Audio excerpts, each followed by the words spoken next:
In the middle of the night during the Civil War, entire armies sometimes crossed the Potomac River in darkness. No bridges, no lights, just cold currents and slippery stone beneath their feet.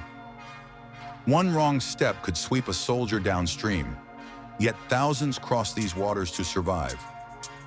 Because here in the mountains of the Eastern Panhandle, two rivers controlled the fate of armies. The Potomac River and the Shenandoah River meet at one of the most strategic crossroads in American history. At Harpers Ferry, narrow valleys and towering ridges create a natural military choke point. One railroad bridge carried the Baltimore and Ohio Railroad across the Potomac. Control the bridge, and you controlled vital supply routes linking the Shenandoah Valley to northern industry. But railroads were not the only lifeline running through this corridor. Along the riverbank ran another route, the Chesapeake and Ohio Canal. For decades, canal boats carried coal, grain, and supplies along the Potomac River toward Washington. At Harpers Ferry, canal, railroad, and river all converged in the same narrow passage. Even when bridges were destroyed, the rivers themselves still allowed movement. The secret lay beneath the water. Natural limestone shelves formed shallow crossings across the riverbed. The Shenandoah Valley sits on ancient limestone bedrock. Erosion carved the river channels while leaving these stone ledges exposed. These formations created stable fords where wagons, horses, and entire armies could cross. Long before the Civil War, Native Americans and colonial travelers used these same crossings.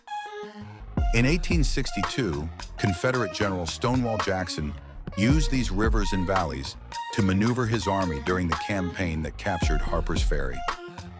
Jackson's forces moved through surrounding mountains, cutting off Union escape routes. Rivers and ridges boxed the Union Army into the town. The result was one of the largest surrenders of the Civil War. Only days later, these same rivers shaped another critical moment. After the Battle of Antietam, Robert E. Lee's army retreated toward the Potomac River. Near Shepherdstown, Confederate troops crossed the river at Bowdler's Ford. Union forces followed, turning the crossing into another deadly fight along the riverbank. To truly understand why this place mattered, you have to see it from above. From the summit of Maryland Heights, the entire valley unfolds below. The rivers curve around Harpers Ferry like natural walls. Mountains rise on every side: Maryland Heights, Loudon Heights, Bolivar Heights. The reason everything converges here lies deep in the geology. The Shenandoah River carved a rare water gap through the Blue Ridge Mountains. This natural break allowed rivers, railroads, canals, and armies to pass through the same narrow corridor.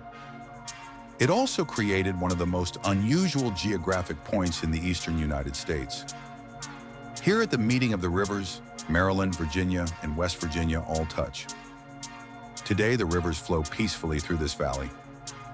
In 1783, Thomas Jefferson climbed to a rocky overlook above these rivers. From that vantage point, now known as Jefferson Rock, he described the scene as one of the most stupendous scenes in nature. The rivers appear calm from above. Yet these same waters once guided armies and helped decide the fate of a nation. From these mountains, their currents begin a long journey toward the Chesapeake Bay. A reminder that rivers shape more than landscapes. Sometimes they shape history. If the water remembers it, we'll tell it. Subscribe to River Realm Life for more forgotten stories hidden across the Chesapeake watershed.